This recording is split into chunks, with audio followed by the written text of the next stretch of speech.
All right, I'm going to do the last two sections. The first two were the more involved because there's a lot of information. The only part that will be involved in these two sections is mainly 4.3. 4.4 is not as bad because you get the bulk of the all of these polynomial situation in the first three sections. Okay, so 4.3 says the conjugate theorem 0, the conjugate 0 theorem, and that means that if p of x is a polynomial having one real coefficient, and if a plus b is a 0 of p of x, then the conjugate a minus bi is also a 0. So this is something that we have already seen with the imaginaries, right? So if you have a positive imaginary, you've got to have a negative, right? They come in pairs. All right, so for example here, and I wrote it down basically. If you are asked to find a cubic function having 3 and 2i, so you'll just basically have this situation. Let me cover this up. This is what you have. If you want to find a cubic polynomial in which you have these two zeros, how would you do that? Well, cubic means 3. Let me move this up since I always hit the paper. Cubic means 3, but I'm only given 2. So if I were to get those two zeros and multiply them out, I would end up with a squared instead of a cube. So we have to figure this out. All right, so you didn't have this, right? So this was covered. So if you have a cubic, I need a power of 3 polynomial, but I've only got 2 zeros. So there's got to be one missing. That missing one is the conjugate of 2 plus I, and that's why I wrote 2 minus I here. Okay. So anytime you are asked to find a function, cubic, squared, whatever, you take your zeros, because these are the zeros, and you plug them into this form. So it's actually up here. Each of these is the A number, or the number right there.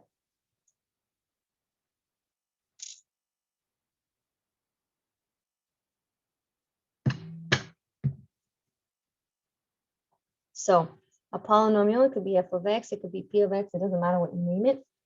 I'm going to have x minus each of those zeros. X minus, and I should have written this in pink so you would see. This is minus this entire 0.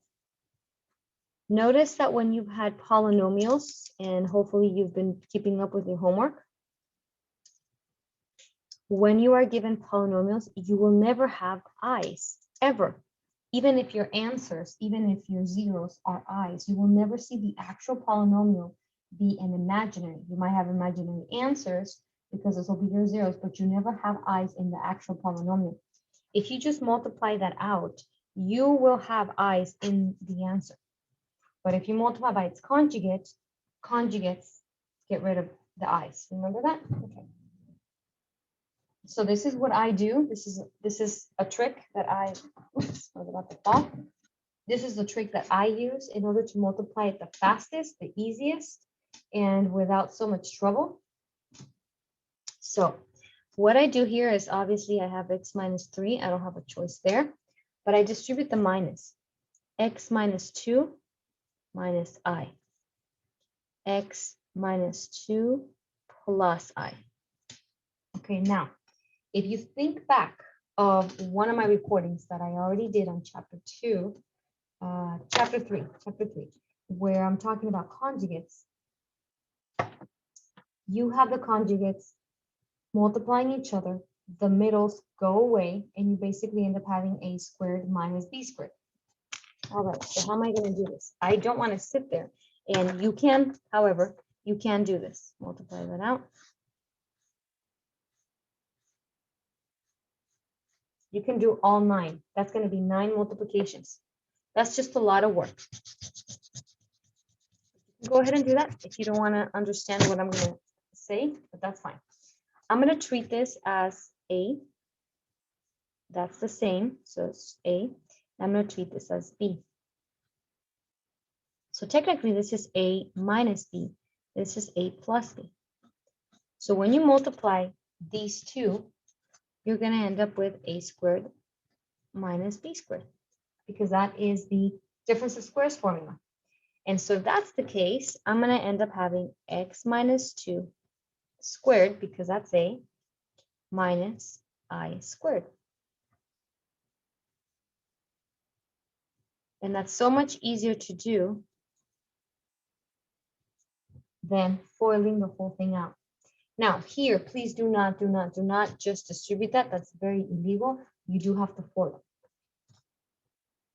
But that's much easier to do, right? And that is minus this piece right here, if you recall. Let me grab my yellow. That is I squared is a -1. Remember that. You have to write that down on your note card or memorize it. I don't care, but you have to know that. So that then becomes a -1. So that's going to be a +1 at the end. So here I'm going to FOIL that. That's x squared minus 2x plus 4. That's going to be x squared minus 4x plus 5. And now you don't have to deal with i's anymore. All you have to do is deal with x's and numbers. And in this case, you do have to FOIL that out. By the way, you have to finish this completely and then put your answer in descending order. So you do have to go multiply, multiply, multiply, right? And that's a cubic. They wanted a cubic, and that's how we get the cubic. The next one is minus 4x squared plus 5x minus 3x squared. So that's now this one, that, and that, plus 12x minus 15. And then you put the like terms together. I've got an x cubed. Got this and this. And I've got 7.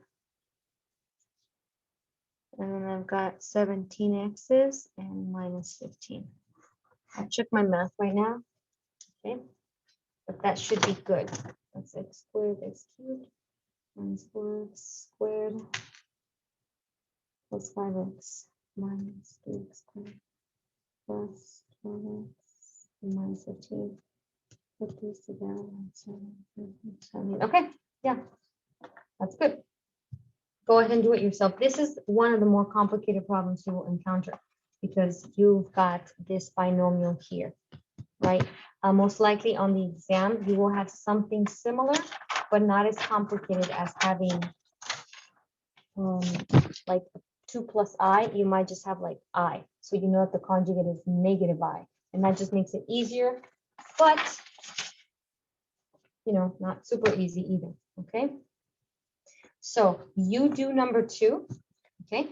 Find a cubic function given -2 and I being zeros of a polynomial function p of x. And so because you have an I gave you the hint that -I is also a 0. So you should have 3 things multiplying in order for you to end up with a cubic.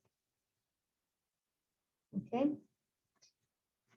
All right, this bottom stuff over here is just a fundamental theorem of algebra, which means that every function defined by a polynomial of degree 1 or higher has at least one complex 0. So any polynomial in this world that has at least a power of 1 will basically have a 0. It will cross the x-axis at least once. Okay. Crossing, quote unquote, is in the complex realm. So notice that this is a complex number. Complex includes imaginaries. So just like a parabola is a degree of 2, but it could be above the x-axis. You won't see it visually cross, but you know that in the imaginary world, it will cross. Okay, so make sure you understand that. It's in the complex realm. A polynomial of degree n, so that's the highest power, has at most n distinct complex zeros. So if you have a polynomial that has a degree of 5, it has at most 5 zeros. It doesn't mean it has 5 zeros. It has at most 5 zeros. And the turning points are 4, remember? Turning points are always 1 less. Okay? Now, it will explain probably the Descartes rule. I'm not going to put it on the exam. But if you encounter that video, that will explain what's the possible number of zeros a polynomial function can have in Y. And this will be the last part for 4.3. Yes, it will be the last part. And it's basically, they're going to be giving you, or I'm going to be giving you some polynomial function. And it's going to be like a fourth degree. And I'm going to tell you, find all the zeros. And yeah, you can go to your calculator and check, okay, I got it. Well, good for you, but you still have to do it algebraically. So how do you do that if you can't factor a fourth degree? You really can't factor a fourth degree. So what you have to do is you're going to use your skills that you already learned for this section. All right, so let's copy this down.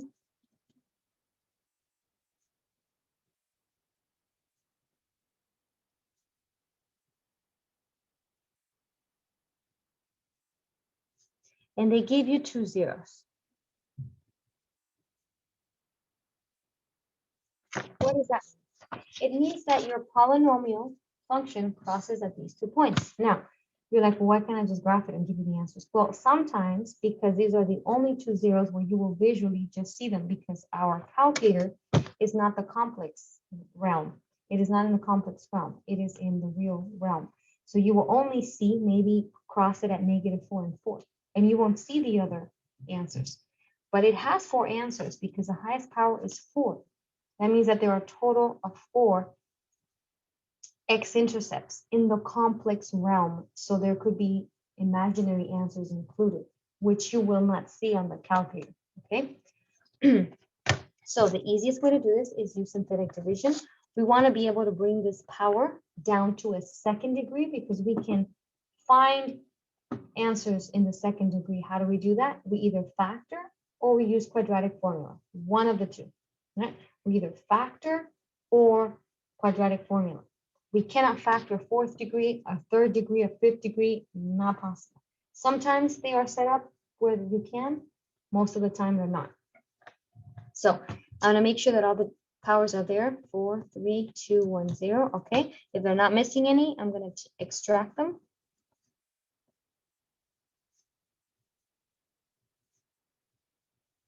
If they tell me that these two numbers are zeros, it means that when I plug this in, I'm going to get a 0 as a remainder.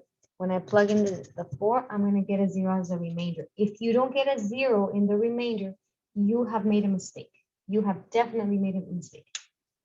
Okay, let me see if I can move it out. All right, so I'm going to make the box. I'm going to get this, and I have to end up with the 0. So I'm going to put the 0 already beforehand, because that means I have to end up with a 0. If I don't end up with a 0, like I said, you've made a mistake. So I'm going to try this one. I'm going to start with the -4 and work my magic. I'm going to bring the first number down, multiply with the box, and put my answer here and add. That's a -9. I'm going to multiply with the box. Okay, make sure you are aware of your signs. If you are not aware of your signs and you miss a sign accidentally, then everything, you will not get a 0 is what I'm saying. So these are, you always add. So I just put the plus to remind you, but in reality, you can just do the math like that. Again, take that, put the answer there. That's a -36. When you add these, I don't need to put a plus, but know that you're quote unquote adding. Sometimes it's subtracting. That's a -20. These two multiplied is a +80, which does give me a 0. So that's good. If I were to be asked to write a polynomial, I would start 2x cubed. I would start with the power of 3, and then power of 2, power of 1, and power of nothing. This would be my constant. So if I were to write it, it would be pointless because I still don't know how to factor a cubic. So I'm going to have to divide once more. I did this by this one to bring it down to a squared. So I don't start with this, by the way, I start with my answer already. So I'm going to put the 2, -9, 9, -20. I make my line again. This has to be a 0. If it's not a 0, I made a mistake. All right, my box is a 4 now. Okay, so I start with this number, bring it down. That's a 2. Multiply with this and put it here. Multiply always with the box. That's 8. That's a -1. The hardest one is the first one. So you get kind of big numbers and then they get just really small. Multiply, you get a 4. It's a 5. 5 times 4, positive 20, and boom, I got a 0. So that means I'm on a roll. So if I were to write an equation with this, I would start it as a cubic because you just bring it down once. But because I divided again, now I start at a squared. So my polynomial would be 2x squared minus x plus 5. And that polynomial, I can now either factor, or if I can't factor, I can use quadratic formula to find my remaining 2 answers. How many total answers should I have? 4. The degree tells you how many answers you have. They gave me 2. I'm missing 2 more. Okay, so let's see if I can factor. I don't know if it's factorable. Let's just test it out. 2x, x, if I put a 5 here, 5 and 1. No.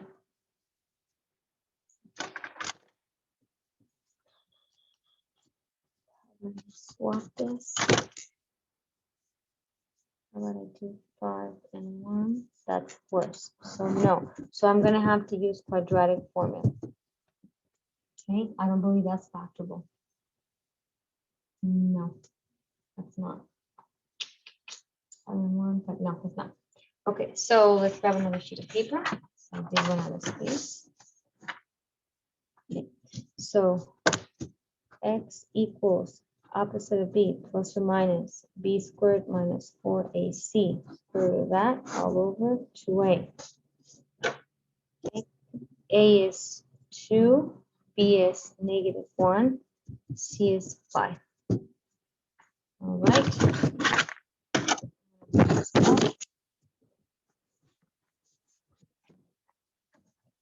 So that's equal to the opposite of b. That's a 1 plus or minus b squared, that's a -1 squared minus 4ac all over 2a. Okay, so I've got x equals 1 plus or minus 1 minus, that's 8 times 5. So you don't do 4 times 2 and 4 times 5. Okay, you do 4 times 2, that's 8. 8 times 5 is 40. Okay, again, you don't distribute the 4. That's not what you do. You do 4 times 2 is 8. 8 times 5 is. So notice that this is not factorable because I'm already seeing that I was going to end up with an imaginary. So it's -39. And this negative comes out as an I. Remember, no negatives inside square roots. 39 all over 4. I don't know if that's divisible. If I divide it by 3, I get 13. No, that's as far as you can go. You can leave your answers like that. There's no need to separate. I don't need you to separate A plus B I form. You can just leave it like that. Okay. So that took a while. Try the other ones and see how you do. Okay, you're almost done. All right, the last one is if they ask you to find a polynomial of multiplicity. The multiplicity just means the power on the binomial piece. So they tell you to find a polynomial of least degree. So the least amount of pieces being multiplied, having a 0 at 2 of multiplicity 3, and multiplicity of whatever of each of these is fairly simple. You're going to plug these in as your 0. So they tell you that 2 is a 0, 2 is going to go in there. So my polynomial function will be, it has a degree having a 0 of 2. It has a 0 of 2, so that 2 replaces that. Multiplicity of 3 means it's a cube. That binomial is a cube. The other number is a 0 with the multiplicity of 2. And the other one is an I. So that is just I. It doesn't tell me that it's whatever multiplicity. But you always have to remember that imaginaries come in pairs. So if I is one of them, negative I is the other. Otherwise, these won't cancel. So you'll have x plus I. So this would be technically the smallest polynomial that you can write. This degree would be 3, 2, so it's 5, 6, 7. That's a 7th degree polynomial if you add up all the middle powers, okay? Now you can multiply them out. If they want you to multiply them out, I would multiply first these two. This is a conjugate situation here. So this is my A, this is my A, this is my B, this is my B. So I can square the x's, square the i's. So that's x squared plus 1. This right here is just x squared. So I'm going to leave it like that. I'm going to transfer this to here. And that looks a little bit better. Again, when you are giving your polynomials, please do not give and leave them as i's. Okay, at least get rid of those I portions. You can leave these pieces ugly the way they are. This would take a long time to multiply. But at least multiply out those i's and understand and be sure to know that they come in pairs. So please make sure that you make a note on your note card if that's what you need to do. Okay. All right, the last one is regarding possible rational zeros. Once we finish this rational zero situation, it'll be pretty easy for 4.4. Okay.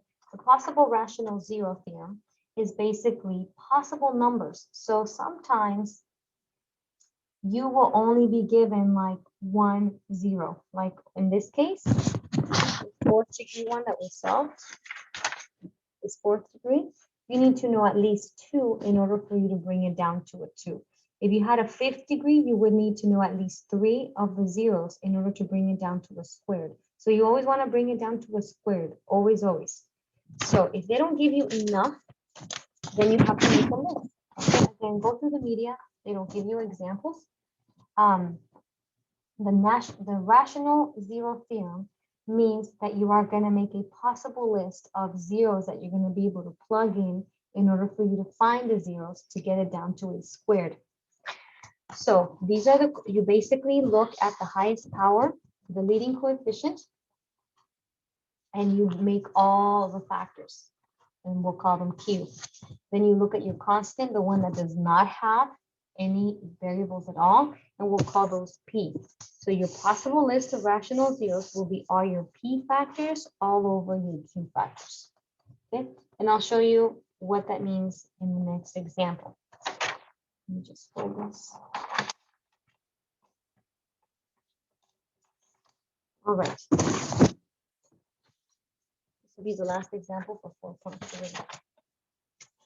For example, they give you this and it says, given this polynomial, so this is a 4th degree. Notice that they don't give you any zeros at all, right? And you're like, well, I need to know at least 2 in order for me to divide them and to bring it down to a square. Well, how are we going to do? We're going to make a possible list. So we're going to make a possible list, and then we're going to use the graph to eliminate and choose 2 possible zeros, synthetically divide by those 2 numbers, and then come up with the last 2 solutions, just like we did here. So basically, we're going to run the same procedure, except we're going to have to figure out which the first 2 are. We're going to have to figure this out on our own. So you're doing just one more step. All right. So I'm going to write this down. P of x equals 6x to the 4 plus 7.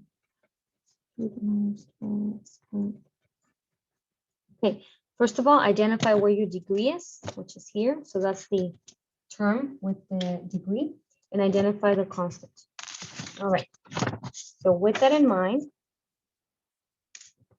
this 6 is my Q, and this 2 is my P. So my list of possible factors, factor list, well, actually possible, because not all of them will be factors. So the possible factor list will be plus or minus all my P's over my Q's. It's all the combination of all of these. So all the factors of 2 are basically 2 and 1. all the factors of 6 are 1, 2, 3, and 6. It's not much for when I did that with the marker. I'm sorry. Okay, so your possible factor list is basically taking all of my p's and dividing them by all the q's. So I'm going to start with 1. If I take 1, let me erase this line. It's going to be really confusing. On my p's over my q's. So if I divide 1 by 1, I get 1. I take 1 divided by 2, that's a half. If I take 1 divided by 3, that's a third. If I take 1 divided by 6, that's 1/6. Okay, I'm done with that one. I'm going to start with the 2. 2 divided by 1 is 2. 2 divided by 2 is 1. I already have it. 2 divided by 3.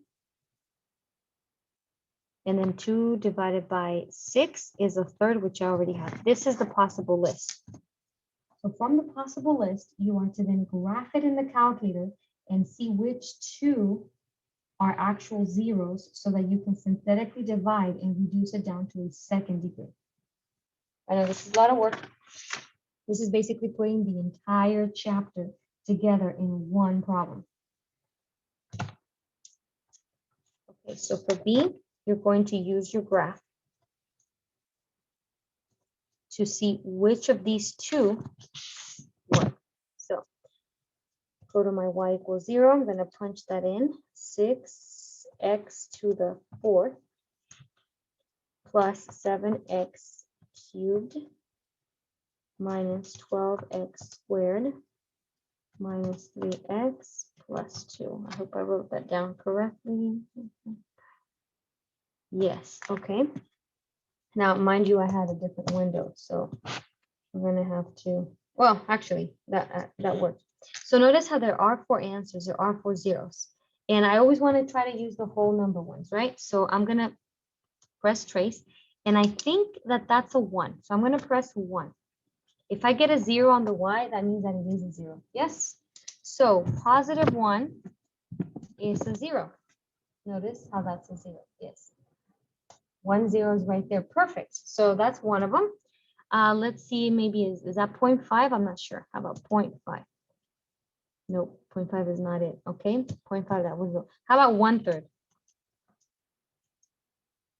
1/3 is another one. So 1/3, that's an ugly number though. Let's see if I can go on the negative side. How about -1? No, it's -8. That's not good. Okay, how about -2? Because I noticed that there's some over here.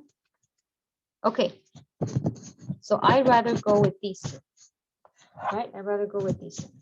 So then I know 1 and -2 are zeros. So I'm going to basically synthetically divide by these 2 numbers, bring down that 4th degree into a 2nd degree to be able to either factor or use a quadratic function to find the other 2.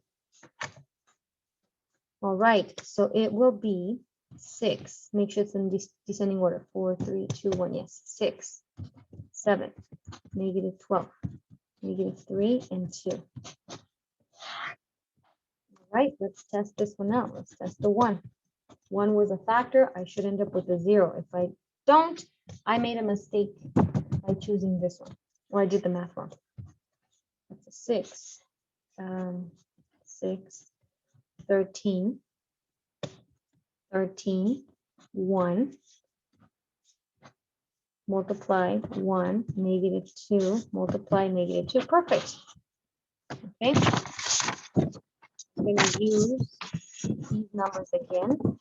These numbers that I just finished doing. 6, 13, 1, -2. Don't use that one, and use now this one. Do it again. Bring this down. I should end up with a 0. That's a 6. Multiply, -12. Add 1. Multiply, write it down, add -1. Multiply with the box, 2. Ching, yes. So now I can write a 2nd degree. So 6x squared plus 1x minus 1. And I can then factor this, if possible, If not, I'd have to use quadratic formula and I'd find the remaining 2 zeros. Now, since we usually saw all 4 zeros, like the function crossed the x-axis 4 times, there should be no imaginaries. Okay, but again, you might still need to use a quadratic formula. Quadratic formula doesn't mean that it's only used for imaginary. It just means that you just can't factor. So let's see if I can factor. Let's use factors of 6. Let's use 2 and 3. Factors of 1 are just 1 and 1. If I do outside and inner, that's a 2x and 3x. They're opposite signs, so I'll have positive and minus. That's a negative. If I do outer, I get negative 2x. If I do inner, 3x, I do get this piece in the middle. Yeah. So 2x plus 1 is 0, and 3x minus 1 is 0. When I solve, I add the 1, I divide by 3, and I get 1/3. And when I solve this one, I get negative half. And if you recall, when I was looking for the zeros, I actually wrote down the 1/3. I just crossed it off because I did not want to synthetically multiply by a third.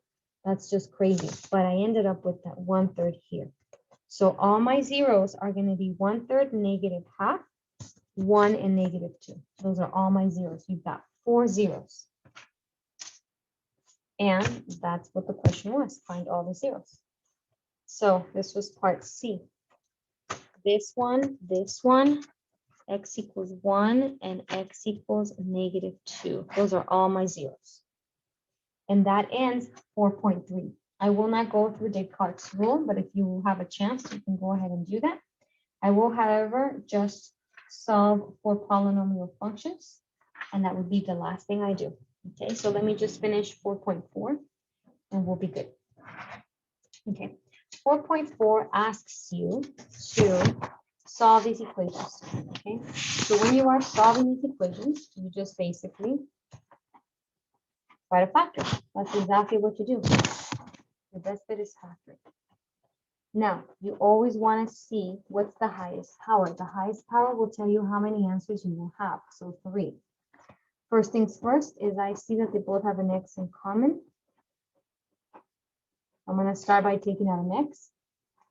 And then I set each of them equal to 0. Okay, this one's done. That's one answer already. Get this out. And this one over here, you get x squared equals 25. When you take the square root of a number, make sure that you always know that it is plus or minus that number. That's where you get the other 2 answers. If you just put x equals 5, you have forgotten to find one of those answers. Okay, so please make sure you know that. The next one is x squared equals negative 1. Simple. But just to recap, okay, there's nothing to do other than square root both sides. However, you have to make sure that you have to attach a plus minus, just like we did over here. Square root of a negative 1. You cannot have square roots of negative 1s. They come out as an I. So that's x equals plus or minus I square root of 1. Square root of 1 is just 1. So your answer will just be plus or minus I. Again, 2 answers because the power is a 2. We'll go over 2 more examples, and then we'll do a graphical approach of this. Okay, number 3.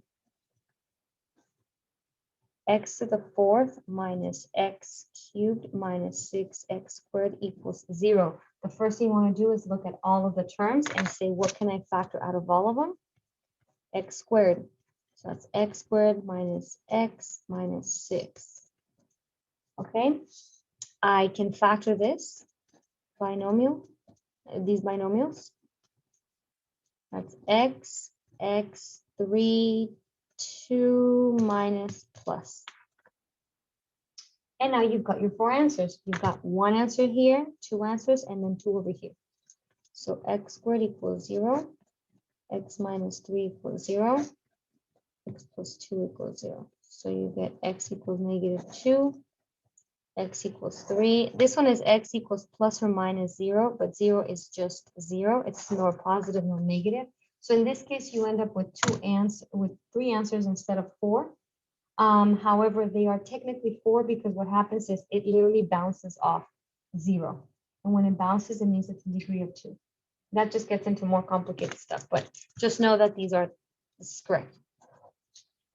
Last one, if you have any polynomial in which you have two equations set on both sides, it is your job to make sure all the terms are laid out, you don't have any parentheses, and that you equal it to 0.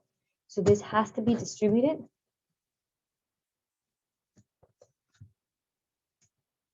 And you do have to set it to 0. So I have to bring everything over. 2x cubed plus 4 minus x squared. Oops, that's a minus. Minus because I'm changing the signs. Equals 0. So your job is to put them in descending order. That is a mess. That's 2x squared minus x squared minus 8x plus 4. In this case, it is a cubic, but it's a cubic in which you'll be able to factor. So you have 4 pieces. You basically cluster them 2 at a time. And you factor until you can't anymore. So you ask yourself, what can I take out of those two? I can take out an x squared. 2x minus 1. You always pull this sign out. What can I take out of those two? 4. So that gives you 2x minus 1. It's a minus because you took out a negative. So if you were to distribute this back inside, you should end up with this. And now from this piece and this piece, which they're basically the same, they just are written different. What do they have in common? 2x minus 1. When I cover them up, what do you have left over? That's what you have left over. Think of that. You set them equal to 0. You get x equals a half over here. Here you get x squared equals 4. X equals plus or minus 2. And that's where you get your 3 answers because that equation was a cubic. So that's a 3. Okay, that ends the algebraic portion of Unit 4, Chapter 4. And then I will show you how to do the last part, which is the graphing portion. Okay, the last portion is here. In this states, it gives you a polynomial function that it is listed out in terms, or it's in these two are the same. Okay, now the useful one to graph is this one. Okay. Now you are asked to find p of x equals 0. You want to use the one that's factored. So for part A, set the factors equal to 0. You don't have to sit there and factor it because they already did it for you. So what you do is you set them equal to 0. Oh gosh, I'm too fast to carry. I'm sorry.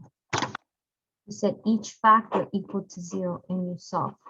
So that's where p of x equals 0. You can set the top one to 0, the bottom, but you usually set the ones that has already the factors for you. So you get the answers. These are your zeros, which means they are your x-intercepts. That's what they mean, that they are your x-intercepts. Okay. For part B, it says, where is the polynomial function less than 0? So I'm going to make a quick sketch. Okay. I'm going to basically put dots at these points. So -2, put a dot. 1, put a dot. 1, 2, 3, 4, put a dot. Okay. So I'm trying to see where my function is less than 0, which means negative. So it means below the x-axis. Where is my polynomial less than 0? So I don't have a polynomial. And I'm kind of lazy to like graph it completely, and you don't have to graph it perfectly. But use the information from what you are given. It is an odd with a positive leading coefficient. So that means that my arrows are going to look like that. One arrow is going to go this way, one arrow is going to go this way, and it's going to be curved in the middle, and it's going to go through these points. So the only way I could draw it, I should draw it, is like this. You could take this and put it in the calculator if that's what you want, okay?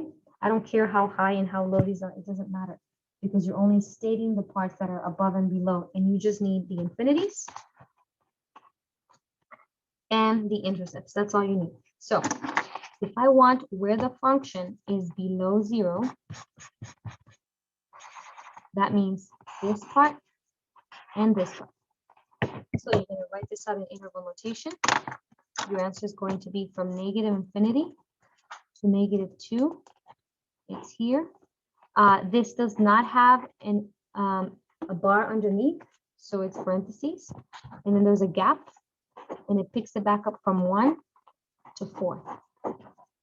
That's the interval at which this polynomial function is below 0. Okay. For the last part, for part C, I want to know where the polynomial function is greater than 0. You don't have to redraw it again. Okay, let me move this. Let me zoom out.